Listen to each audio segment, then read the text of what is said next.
Gloria a Cristo.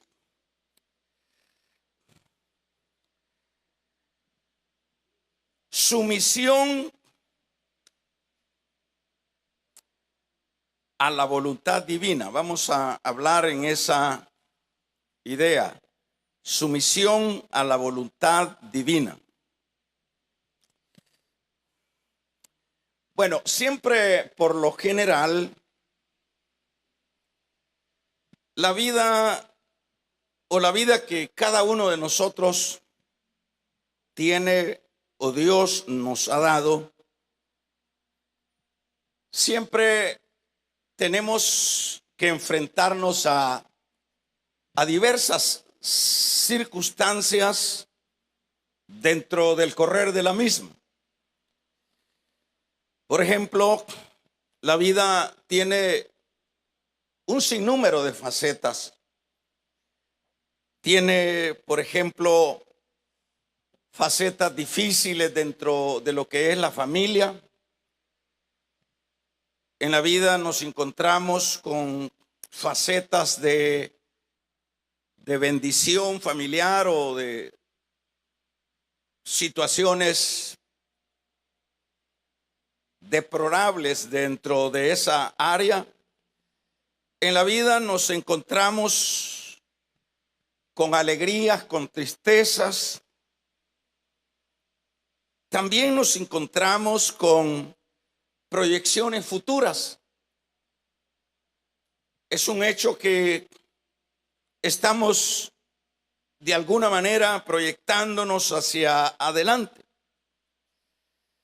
En la vida nos enfocamos en nuestros negocios, en nuestros trabajos, en nuestros estudios y por lo general en todas estas facetas de la vida,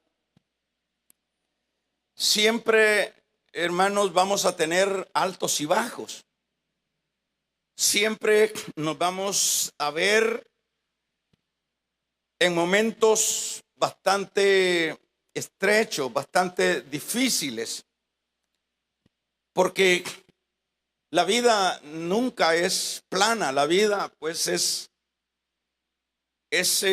una cuerda floja o es una de curvas.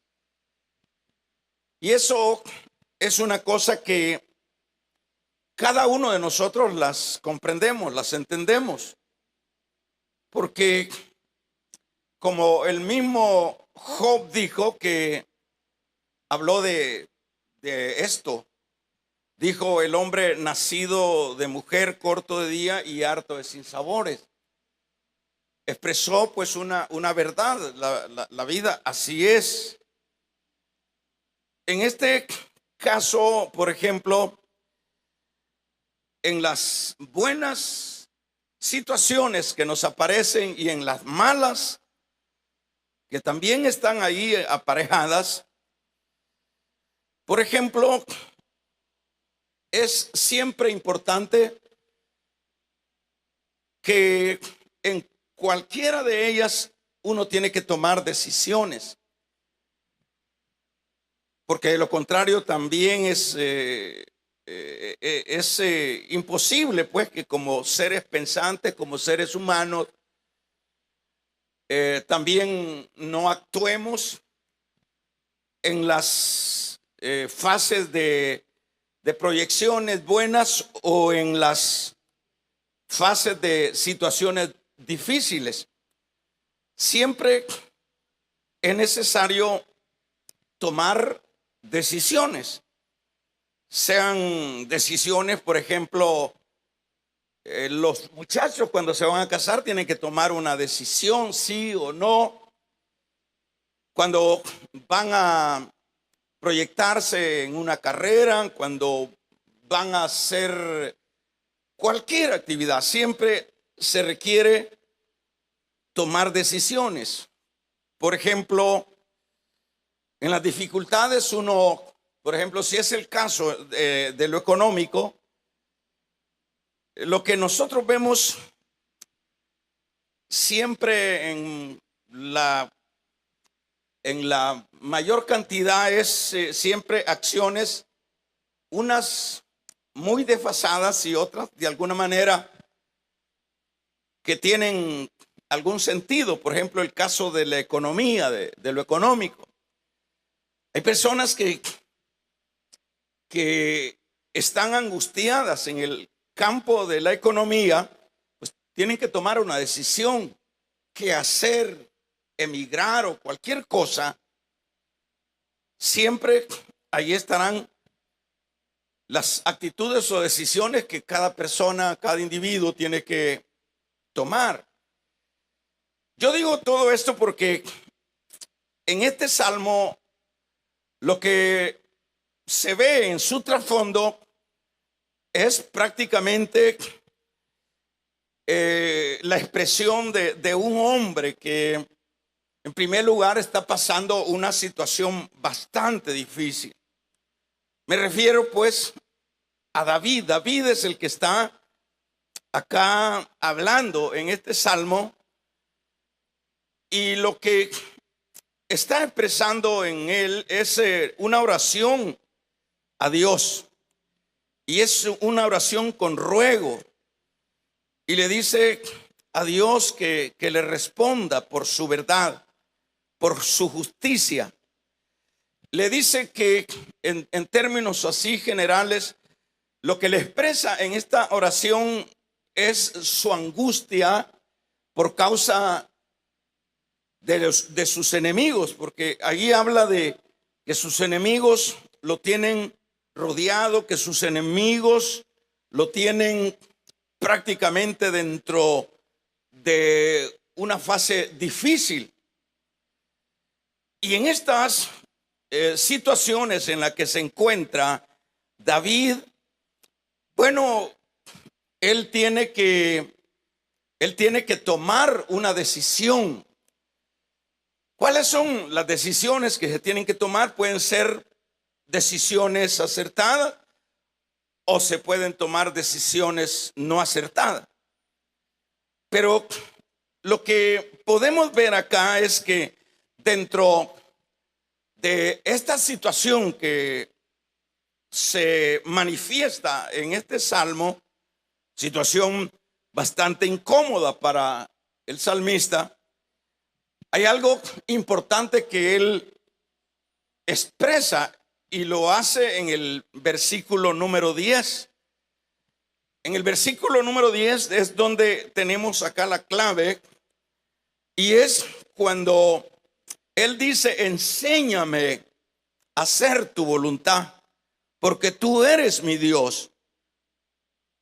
Tu buen espíritu me guíe a tierra de rectitud. Aquí David en este salmo, él, como estoy diciendo, está en un momento estrecho por sus enemigos. Pero ¿cuál sería la decisión que él podía tomar en este caso? ¿Cuál sería la actitud? Bueno, siempre, y eso es lo que vengo diciendo, que siempre hay que tomar una acción en las situaciones que se están viviendo. Pero David, lo primero acá que me llama la atención es que él acude a Dios. Y siempre eso es lo viable, lo prudente dentro de la vida de las dificultades, hermano. Siempre no actuar de una manera muy individual, de una manera muy personal, sino que primeramente debemos de abocarnos a Dios. Él va con su oración a Dios y le expresa a Dios, le expresa, bueno, su situación, y también expresa en recuerdo que Dios pues ha sido benevolente. Y en esta oración es donde él llega al punto del versículo 10, donde le dice, lo voy a parafrasear de esta manera: Señor, yo no quiero tomar una decisión una decisión personal, una decisión a título propio. Yo quiero, Señor, hacer tu voluntad. Y esto es importante porque cuando uno está en una situación que no la puede comprender, y sobre todo en aquellas que son estrechas, difíciles en la vida, pues siempre como seres que podemos tomar decisiones, actuamos. Pero muchas veces sucede que hay situaciones que no son situaciones de casualidad, que no son situaciones que están fuera de los planes de Dios. Por supuesto, la Biblia dice que todo pues está dentro de lo que Dios decide. Todo. No hay nada que no suceda si no está dentro de aquellos planes que Dios tiene. Y es ahí donde siempre la prudencia es importante. Primero, abocarse a Dios para pedir una dirección, qué es lo que se puede hacer. Y por supuesto, en la idea de que sin duda Dios está dentro de este asunto. Sin duda Dios es el que ha permitido esta estrechura. Dios ha permitido que se avalanche, que se empoderen estos enemigos contra mí. Por ejemplo, puede ser, podría estar pensando David, y yo puedo dar o actuar de una manera que no sea la correcta. Porque cuando generalmente uno está metido, bien puede ser por imprudencias propias o porque Dios lo ha permitido, uno está inmerso en una situación difícil, uno puede cometer el error, como decíamos, de actuar de una manera muy propia. Cuando a veces es Dios el que está llevando a cabo aquella situación con algún propósito. Porque como dice Pablo allá a los romanos, que a los que aman a Dios todas las cosas les ayudan a bien. Es decir, no hay nada que no venga de parte de Dios, aún todo. Pero que en el particular de su pueblo, pues es diferente a lo que no es su pueblo. A lo que es su pueblo, todas las cosas ayudan para bien. Sean estas difíciles, sean estas estrechas, pues sirven siempre para bien. Dios está trabajando ahí. Dios está permitiendo aquello. Como sería el caso de Job. Job pudo haber renegado, se cuidó de renegar. Y más bien en su humanidad, Job lo que hizo más bien fue maldecir el día que él nació, porque la situación de él era bastante difícil. Dijo: maldigo el día que dijeron varón es que nací. Pero nunca se dirigió a Dios para decirle por qué Dios. Nunca le dice o justificarse y decirle: bueno, tú sabes que yo soy perfecto, tú sabes que yo soy un buen siervo, pero ¿por qué me permites o por qué me ha sucedido esto y por qué no me ayudas? Si leemos el libro de Job, no vamos a encontrar que Job le pida que le ayude, ni tampoco vamos a encontrar que Job se queja señalando a Dios como injusto por permitirle tan tremenda situación.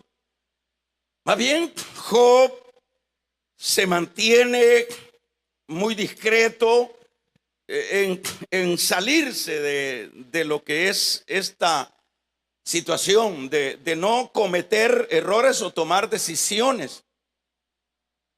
Y digo esto por el hecho de que allí estaba Dios trabajando en esa situación. No era una cosa aislada de Job. Era una cosa que, bueno, la palabra lo dice, el libro de Job lo dice desde el inicio, que es lo que sucedió. Llegó el diablo por allá y Dios le permitió al otro. Es decir, había un asunto que estaba dentro del plan de Dios. ¿Y qué es lo que se iba a alcanzar o lograr con esta aflicción de Job? Bueno, que Job iba, de hecho, nosotros escuchamos la expresión de Job, que al final él dice: de oídas te había oído. Es decir, que si no pasa por este proceso, Job no hubiese conocido de una manera más clara a Dios. Porque cuando dice de oídas te había escuchado o conocido, está diciendo: no, yo era un cristiano de esos, ¿verdad?, comunes, de esos del montón, de esos que me congrego, que tengo Biblia, que tengo ya la costumbre. Pero cuando se pasa en los procesos, que a veces uno puede cometer el error de decir: esto no tiene nada que ver con Dios porque yo soy su hijo. Pero sucede que nada sucede si no está dentro de la voluntad de Dios. Y como todas las cosas obran para bien a los que aman a Dios, entonces siempre es necesario ser prudente. Y eso es lo que hizo Job. Fue prudente. Y qué bien que fue prudente para no diríamos reventar, para no altercar. No, que se mantuvo en su angustia, pero el resultado fue positivo. Y el resultado fue de que él conoció mejor a Dios. Eso es lo que le dice. Yo, dicho de otra manera: Señor, yo sí era tu hijo, pero no te conocía de una manera más personal. No te conocía porque las pruebas, las dificultades, es a donde uno puede conocer más a Dios. Y en este caso, David, que es el Salmo 143 que estamos leyendo, en este Salmo David está prácticamente también siendo prudente. Sus enemigos lo tienen rodeado, sus enemigos lo tienen terriblemente angustiado, pero él es prudente cuando él le dice, lo voy a decir de esta manera: yo no quiero, Señor, actuar a título personal. Y le dice en el verso número 6, mejor en verso número 10, mejor enséñame a hacer tu voluntad. Enséñame mejor eso. Y eso es, por supuesto, lo prudente, ¿verdad? Porque cuando las cosas se hacen a la ligera, hermanos, pues muchas veces afectamos más la situación de lo que está ahí. Entonces, siempre lo mejor que David hace es pedirle a Dios que le enseñe a hacer su voluntad, que le enseñe, porque eso va a ser mucho mejor. Y si su voluntad en este caso es que Dios está permitiendo que sus enemigos lo estrechen, que sus enemigos lo angustien, pues entonces él se va a sentir bien, ¿verdad? Porque siempre, hermanos, en la vida lo más prudente siempre es someterse a la voluntad de Dios, sea en las cosas difíciles o sea en aquello que no nos parece. Siempre lo importante dentro de la vida es eso, ¿verdad? Es mantenerse en la voluntad de Dios, ser prudente y mantenerse sin tomar uno decisiones, mantenerse ahí y que uno dice, como está sucediendo acá, Señor, enséñame mejor, si esta es tu voluntad, pues ni modo. Si tú lo estás permitiendo, yo no quiero interrumpir tus planes y tu manera de actuar. Entonces, como decíamos, en la vida siempre lo más prudente siempre es, hermanos, someterse a la voluntad de Dios. Eso es lo más sabio y debe de hacerse, sea en las cosas difíciles o en aquellas que a veces no nos parece, ¿verdad? Porque en las cosas difíciles siempre uno se lo asocia al diablo. Dice, el diablo es, no, pero el diablo tampoco puede actuar si el Señor no se lo permite. El diablo no es absoluto. El diablo tiene dueño, tiene jefe, tiene ese Dios que lo creó y que él le da algunas movilidades, le da algunos espacios de movilidad, pero el diablo no puede hacer nada. El diablo no puede tocar a nadie, el diablo no puede ir a golpear a nadie si no es la voluntad del Señor, si el Señor no se lo permite. ¿Qué es lo que le dijo? Volvamos a Job. ¿Qué es lo que le dijo Satanás a Dios allá? Le dice, ¿has visto? Le dijo el Señor a mi siervo Job. Le dice, como queriéndole decir, ¿has visto, diablo, Satanás? ¿Has visto a mi siervo Job cómo es de qué? De fiel, de prudente, de perfecto. Le dice el diablo, ¿y cómo no va a estar así si lo tenés? Le has hecho una malla, le has cercado. ¿Cómo no va a ser un buen siervo? ¿Cómo no va a ser bendecido si goza del cuidado tuyo, de las atenciones tuyas? Goza de esto. Pero le dice Satanás, pero permitime, dice de otra manera, quitarle el cerco y permitime a que yo lo tiente, a que yo lo ataque. Y fue Dios el que le permitió. Por eso le digo que Satanás no puede hacer nada si Dios no se lo permite, ¿verdad? Entonces, en este caso, siempre lo importante es que, y sobre todo, hermanos, pues este lenguaje debemos de entenderlo los creyentes, ¿verdad? El mundo no entiende estas cosas, pero sobre todo nosotros como creyentes, siempre lo voy a volver a repetir en la vida, lo más prudente es siempre someterse a la voluntad de Dios, sean las cosas como sean, ¿verdad? Que a uno le parece que están fuera de lo que sería la vida de un creyente, aunque a uno le pareciera que este es un asunto puramente de Satanás. Lo mejor siempre es ser prudente.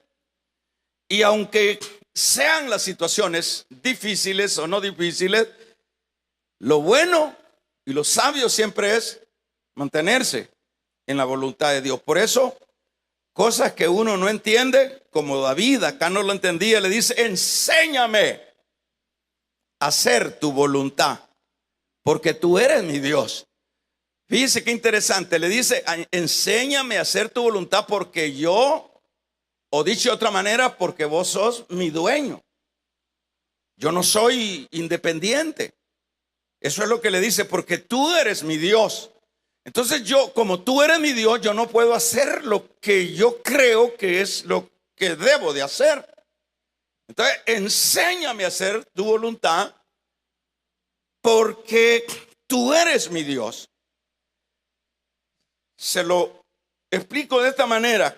El hijo que está bajo la tutela de su papá le dice, papá, dime qué es lo que debo de hacer, porque al fin y al cabo tú eres mi papá. O sea, yo no soy independiente. Yo no vine a este mundo así que caí acá y ya me desarrollé, no, yo tuve una mamá y un papá. Y entonces tú eres mi cobertura, tú eres mi jefe, tú eres mi progenitor. Entonces, enséñame cómo es que yo debo de desarrollarme, pues al fin y al cabo tú eres mi padre. Eso es lo que está diciendo David. Le dice, tu buen espíritu me guíe a tierra de rectitud. Dicho de otra manera, tu buen espíritu me guía a hacer lo correcto y no a violentar las cosas que ya tú has determinado. Entonces, en esto, hermanos, siempre lo mejor es abandonarse en cualquier situación. Puede ser, supóngase, una quiebra financiera, puede ser una enfermedad como el caso de Job, puede ser cualquier cosa, ¿verdad? Difícil, que lo correcto es que nos abandonemos, hermanos, en la mano de Dios, porque no hay nada que Dios no lo haya permitido. Entonces, eso es lo prudente, eso es lo correcto. ¿Por qué? Porque, por ejemplo, si nosotros vemos el trasfondo de la Biblia, hermanos, por ejemplo, si nosotros vemos el caso del mismo Señor Jesús, por mencionar el ejemplo máximo, ¿verdad? En el capítulo número 22 y verso 39, nosotros vemos ahí un mensaje importante. Y el mensaje importante que nosotros vemos en este pasaje o en este capítulo del verso 39, saliendo se fue pues, solía al monte de los olivos con sus discípulos, también le siguieron.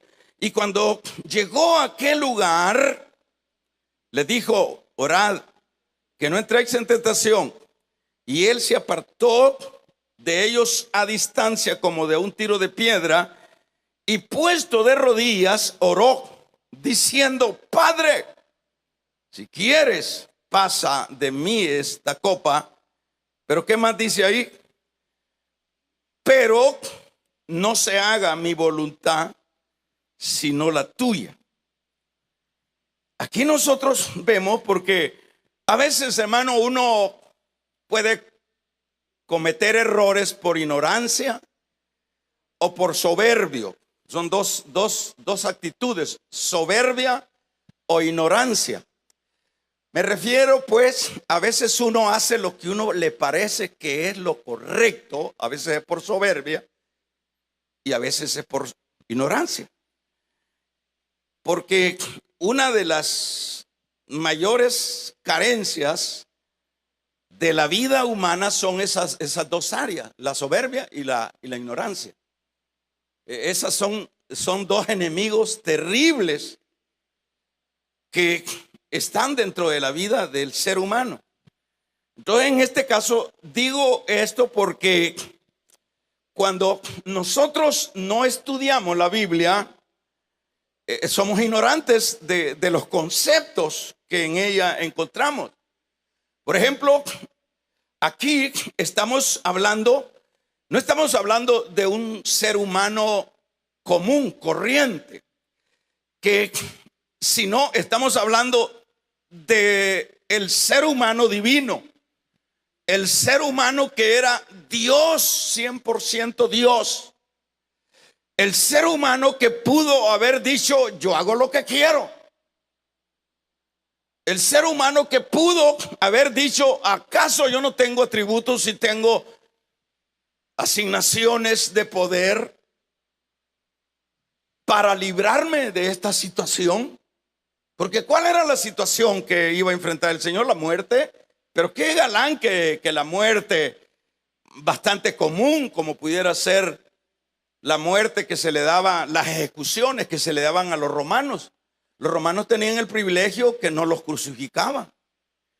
Ellos gozaban de ese privilegio, de todo modo lo mataban. Pero a ellos los ejecutaban decapitándolos, como sucedió con Pablo. Pero al que no era romano, ciudadano romano, a los criminales y todo, era el suplicio de la cruz. Era una de las torturas más terribles. Era lo más doloroso, morirse clavado. Y habían diferentes maneras como lo hacían. A veces se dice que a Jesús, algunos creen, eso no lo dice la Biblia, que a Jesús su crucifixión fue como hacerlo más doloroso, ¿verdad? No tanto así lineal, sino que se lo hicieron más difícil. Pero esa era una de las cosas difíciles que iba a enfrentar en este momento el Señor. Pero lo más difícil era que se iba, cuando habla de la copa, es todo el pecado nuestro, todo ese ponche de gusanos que genera el pecado. Todo eso, yo no sé cómo usted, por ejemplo, se acuerda cuando su mamá lo purgaba, cuando le daba la purga del Laxol, ¿verdad? Que a uno se le retorcía el estómago, peor que se lo daban en la mañanita. Y uno vomitaba. ¿Y qué será, hermanos, beberse la copa de gusanos de el pecado de los hombres? Porque al fin y al cabo la crucifixión la llevaban a cabo de esa manera despiadada los romanos. Pero el beberse ese chocolate, haga usted una prueba. Agarre cucarachas, ratones, pedazos de carne muerta, gusano, y vea si se lo traga. Eso es precisamente la copa de la cual está hablando el Señor. Es una cosa horrenda, ¿ya? Entonces le dice: Señor, si no es posible, eso es lo que le dice en el verso 39. Damos un amén, iglesia. Eso es lo que él le está explicando. Le dice diciendo: Padre, si quieres, pasa de mí esta copa. Ese ponche que se iba a tomar de todos mis pecados. Tremendo. Pasa de mí esta copa. Eso, tremendo. Padre, si quieres, pasa de mí esta copa, pero no se haga mi voluntad, sino la tuya. ¿Qué es lo que estamos viendo acá? El Rey de Gloria, que pudo tomarse las atribuciones de decir: bueno, yo no paso por esta parte y punto. Tengo el poder para no hacerlo. Pero le dice en oración a su Padre: mira, esta es mi situación, Padre. Pero, Padre amado, pasa de mí esta copa, pero que no sea yo, sino que sea tu voluntad. Si esta es tu voluntad, dice de otra manera, yo la paso. ¿Y qué es lo que podemos aprender ahí? Que el mismo Señor sabía que había diríamos, en su tribulación, en su angustia, en su calvario, allí estaba la mano de su padre. Y por lo tanto le dice, Señor, por lo tanto le dice, Padre, si como, bueno, Padre, pero que no se haga mi voluntad sino la tuya. Yo no quiero ser independiente, Señor. Yo no quiero tomar decisiones, Señor, que no son las correctas. Yo quiero que sea tu voluntad. Vamos a regalarle ofrenda de palmas al Dios de la... Yo quiero hacer tu voluntad. Esto lo aprende uno en la Biblia leyendo. Si el mismo Señor no se atrevió a tomar decisiones unilaterales fuera de lo que era el marco de su padre, y ese principio es el que nosotros vemos en David. Dice, yo no quiero tomar decisiones a la loca, Señor. Yo quiero, Señor, que me enseñe mejor de tu voluntad. Es lo que le dice en el verso número 10. Enséñame a hacer tu voluntad, porque tú eres mi Dios. Yo no soy independiente. Tú eres mi Dios. Yo quiero hacer tu voluntad. Y eso es lo que nos enseña el Señor Jesús. Así que lo mejor siempre es, hermanos, siempre es mantenerse en la voluntad de Dios, cual sea la situación, ¿verdad? Si es de bonanza, si es de estrechez, mantenerse en la voluntad de Dios. Hay algo que para ir cerrando vamos a seguir mencionando, ¿verdad? Porque vamos a ver qué es lo que sucede. Por ejemplo, dijo el Señor allá en el capítulo número 3 de Marcos, cuando nos habla con respecto a su familia. Por ejemplo, el Señor dice que todo el que hace su voluntad, ¿verdad? Esos son su familia, esa es su gente. Y esto es importante para los que tenemos oídos. Por ejemplo, ¿qué es lo que dice 3 de Marcos? Y el verso número 35 nos dice, se lo leo, cuando dice, viniendo pues sus hermanos y su madre, y quedándose fuera, enviaron a llamarle. Y la gente que estaba sentada alrededor de él le dijo, tu madre y tus hermanos están fuera y te buscan. Mire qué interesante. Aquí hay una frase que el Señor da. Y mirando, dice, a los que estaban sentados alrededor de él, dijo, he aquí, mi madre y mis hermanos, señaló los que estaban aquí, porque todo aquel que hace la voluntad de Dios, ese es mi hermano, y ese es mi hermana, y ese es mi madre. Wow. ¿Oyeron, hermano? De un amén los que están despiertos. Vamos a regalarle una ofrenda de palmas al Dios de la gloria. Amén. Porque todo aquel que hace la voluntad de Dios, esos diríamos son mi madre, mi hermana, mi hermano, mi madre, mi hermana y mi madre. ¿Qué es lo que en ese caso nosotros aprendemos? ¿Verdad? Lo que aprendemos es que siempre estas actitudes las vamos a ver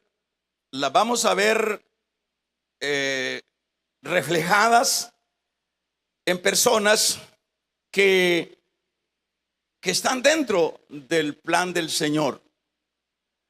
Fíjese qué interesante, ¿verdad? Porque a veces uno, como suele suceder, por lo general dentro de los conglomerados cristianos, usted puede ver la conducta de la mayoría, y esto no es de ahorita, esta conducta es la conducta desde que inició la historia humana, desde que inició la iglesia. Nosotros vamos a ver dentro del comportamiento de aquellos que han estado ahí bajo esa sombra de Dios, o que pretenden estar bajo la sombra de Dios. Usted va a ver personas que son muy independientes, que son muy dadas para decir, yo no creo que puedo hacer esto porque yo creo que no. Esto es desde el principio. Yo pienso que no. Yo pienso que Dios no va a alterar mis decisiones, porque Él no me hizo un robot, Él me hizo una persona. Y entonces vienen estas personas dentro de estos ámbitos haciendo lo que ellos creen que es lo mejor, o haciendo lo que ellos creen que es lo correcto, pero no se preocupan hermanos, no se preocupan por averiguar si eso que yo estoy diciendo que pienso que es lo mejor que yo puedo hacer, no se preocupan para consultar a Dios y decirle, mira, Señor, ¿es esto lo que tú quieres que yo haga? ¿Es esto lo que tú quieres, Señor, de mi persona? ¿Es esto correcto, esto que yo me opongo? A esto que me estoy oponiendo, ¿es lo correcto, Señor? Casi que la mayoría, no, hermano, la mayoría, mire, somos personas muy individualistas, muy nosotros. Pero entonces, ¿dónde está? ¿Dónde está? Porque aquí David le dice, enséñame a hacer tu voluntad porque vos sos mi Dios. Dice de otra manera, ayúdame, permíteme hacer tu voluntad porque vos sos mi tata. Vamos a regalarle ofrenda de palmas al Dios de la gloria, porque vos sos mi creador. Pero ¿cuál es la actitud de las personas en todo el recorrido de la historia de la iglesia? Por ejemplo, todas las sectas que han salido casi la mayoría del corazón de la iglesia. ¿Cuántas personas se van de las iglesias, dejan tirados los privilegios, los ministerios? Hermanos, yo he conocido montones de pastores que han dejado las iglesias botadas. Pero ¿por qué deja un pastor una iglesia botada? ¿Por qué deja un pastor una iglesia botada? ¿Por qué deja a alguien un privilegio botado? Porque son personas que, por un lado, como decía hace un momento, son personas, pueden ser ignorantes de la voluntad del Señor o soberbios, porque no son humildes para ir como David. Dice, enséñame a hacer tu voluntad. Por ejemplo, una de las cosas que yo le he temido en mis casi 40 años de cristianismo, ¿verdad? Ya vamos a terminar el culto, hermanita. Casi en estos 40 años que una de las cosas que me tiene con mucho cuidado es hacer lo que yo creo que es conveniente hacer y no lo que Dios piensa que yo debo de hacer, o lo que yo pienso que Dios quiere que yo haga. Amén. Terminamos ya, ¿verdad? Suficiente, ¿verdad? Vamos a regalarle otra ofrenda de palmas al Dios de la gloria. Suficiente, ¿verdad? Entonces, ¿qué es lo que nosotros vemos? ¿Por qué alguien, como vuelvo a decir, deja esa iglesia botada? ¿Por qué no va a la esquina? ¿Por qué no va al lugar secreto a decir, Señor, esta es tu voluntad? Un día me dice un hermano aquí, me dice, mira, hermano, fíjese que yo ya decidí hice irme para otra iglesia y le estoy orando al Señor. Vaya hombre, qué hombre tan espiritual, dije yo. Él allá me fue a tocar a la oficina y le dije yo, sí, para decirme eso. Y le dije yo, fíjate que yo te quiero decir que ya no estés molestando al Señor en esa tu supuesta oración. De parte del Señor, yo te digo que mejor te largues ya. Porque ¿para qué le vas a estar orando? Piense la lógica. ¿Qué le va a decir Dios a este individuo? Aún cuando hay situaciones difíciles dentro de una iglesia, puede haber pecado dentro de una iglesia. Pero, es decir, el pastor puede estar malísimo dentro de la iglesia. Pero no es que yo debo de agarrar como el burro, ¿verdad? Sin freno. No, es que no, por lo menos hay que buscar en qué podemos ser útil para ese que anda mal, ¿verdad? Hay que ser misericordioso. Pero eso es de llevarlo a cabo. Pero imagínense que no haya nada de eso, pues perfecto, no habemos, pero que es una iglesia estable, que es una iglesia de testimonio y alguien esté orando, Señor, me voy de esta iglesia. Dame la respuesta a Dios. ¿Cómo ve ese nivel de ese tipo de cristianos usted? Espirituales, ¿verdad? Están buscando la voluntad de Dios. Y Dios le va a decir, fíjate hijo, mira, está bien, ándate. ¿Y para dónde lo va a mandar? ¿Qué es lo que no te gusta aquí? Fíjate, y si Dios le dice, y fíjate que este está todavía más pasadero. Y los otros están peores. Vamos a regalarle ofrenda de palmas al Dios de la gloria, aleluya. Eso está más pasadero. Pero se van, ¿por qué se van? Porque son gentes, por un lado, soberbias, o puede ser gente que ignoran las escrituras. Por ejemplo, aquí estamos viendo lo que está diciendo el Señor. Señor, pasa de mí, pero que no se haga tu voluntad.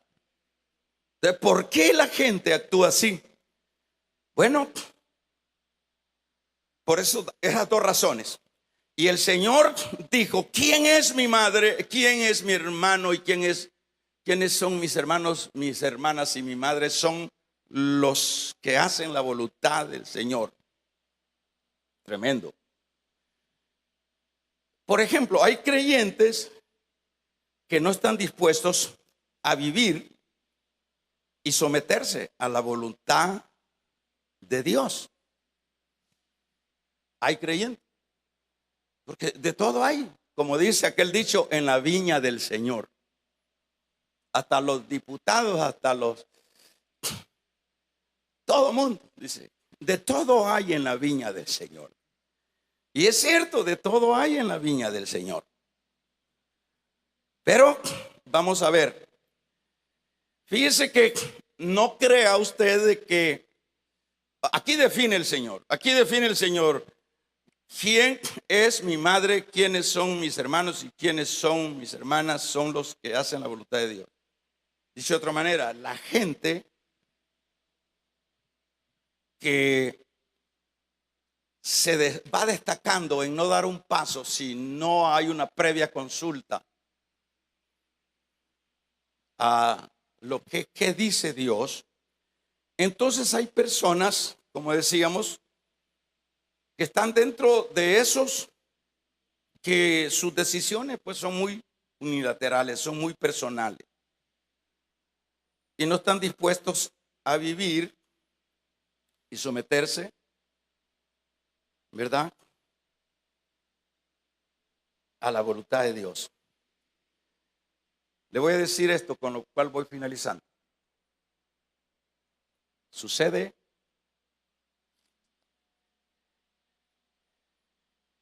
que hay por ejemplo, un Jonás. A un Jonás que se le dice, Jonás, va a hacer esto. Y Jonás dice, no, yo agarro para acá. ¿Y qué es lo que nosotros vemos ahí? ¿Qué es lo que nos enseña la Biblia. Por eso le digo que la Biblia hay que verla en su conjunto, hay que ver los conceptos, hay que ver los principios, hay que ver, es decir, hay que leer de una manera no preconcebida, no tanto teológica. Hay que leer la Biblia en su conjunto para ver las verdades que están en ella y los principios que están en ella. Por ejemplo, el caso de Jonás, no estamos diciendo Jonás es más ser un profeta dentro de los profetas.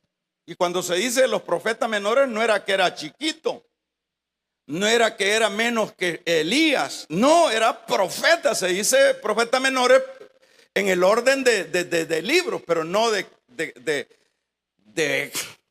poder, de asignación. Era un profeta de Dios. Pero le dice el Señor: anda a Nínive.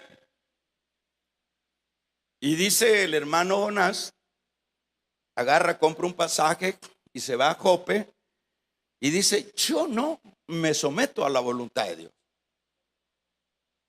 ¿Qué le parece?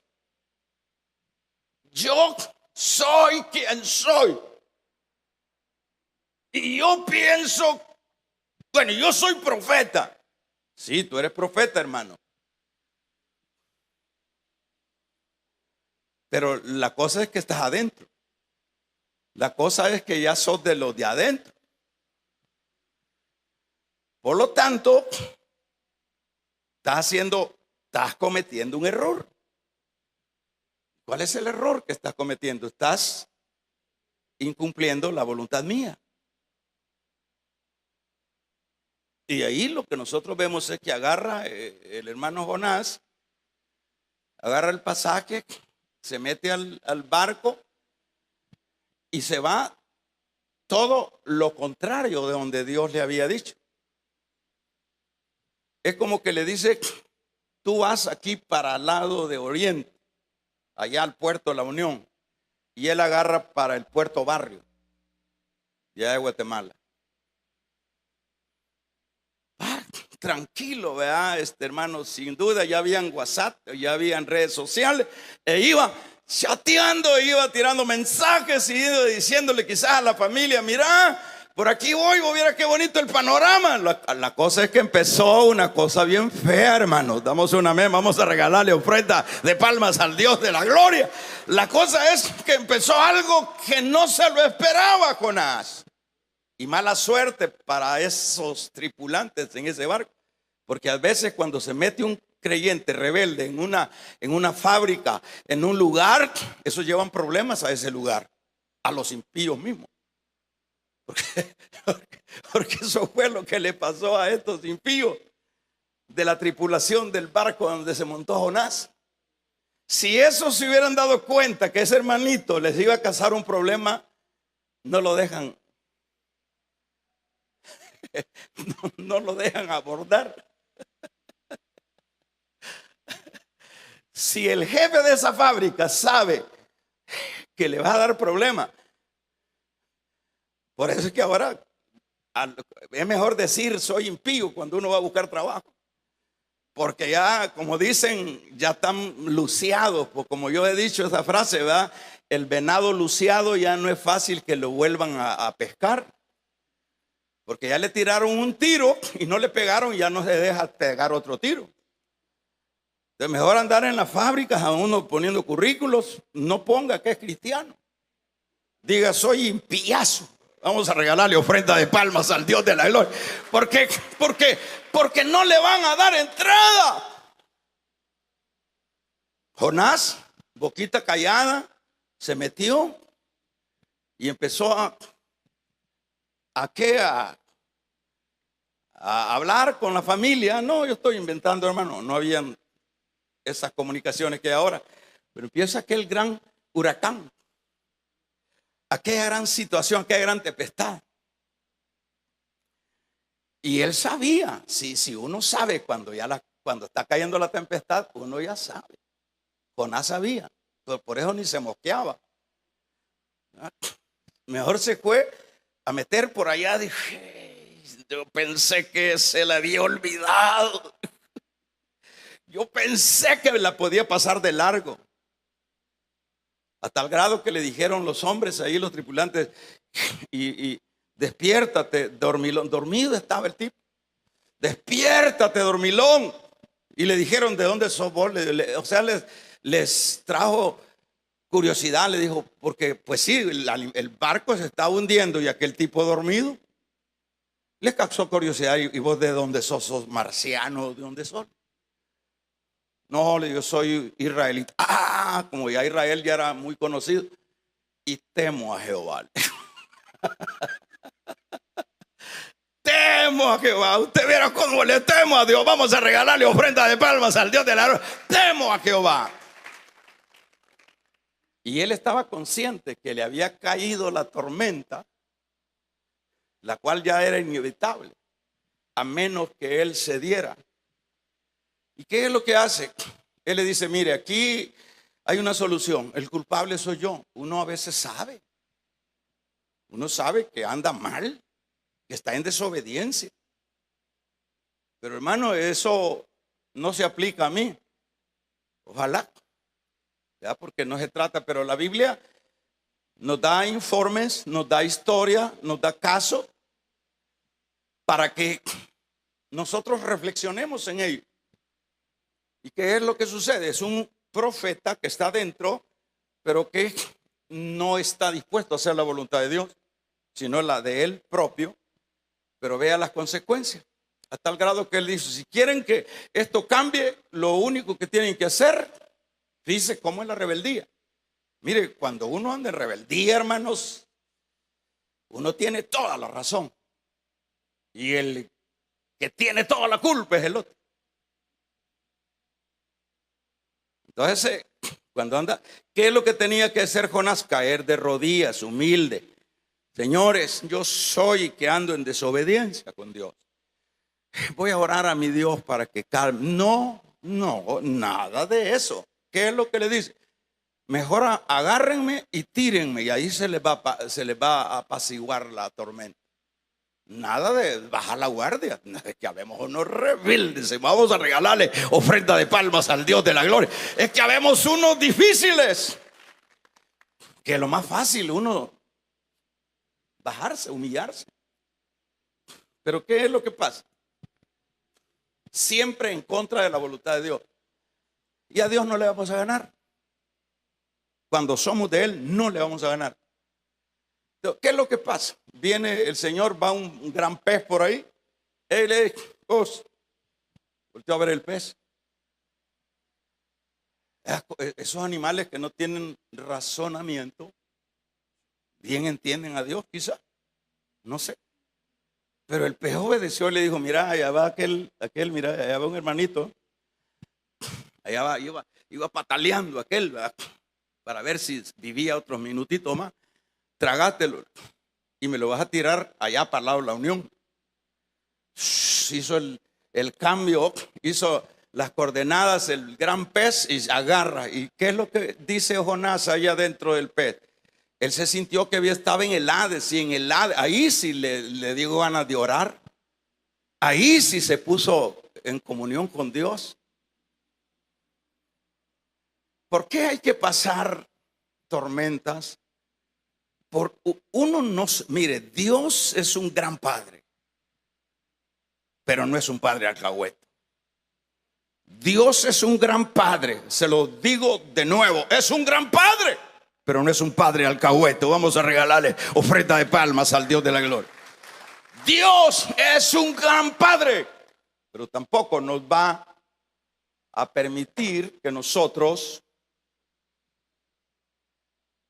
hagamos lo que a nosotros nos parece.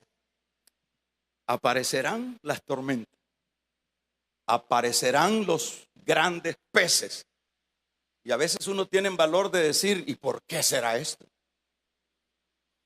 ¿Verdad? Saúl estaba dentro, pero el hombre empezó a hacer lo que él pensaba que era lo correcto, y por último ya ve cómo terminó. Salomón, otro ejemplo, empezó a hacer lo contrario de la voluntad de Dios cayó en desgracia también. Porque allá en, no sé si es en Eclesiastés 5 o 7, donde dice el predicador dice esto: yo era rey. Era se convirtió, siendo rey se convirtió en la familia, era diácono, era diaconisa. Dios no quiere que seamos de esa familia. Dios quiere que seamos hijos estables, hijos obedientes. Porque de lo contrario, Hebreos 12, al que ama, Dios lo disciplina. Cierren sus ojos.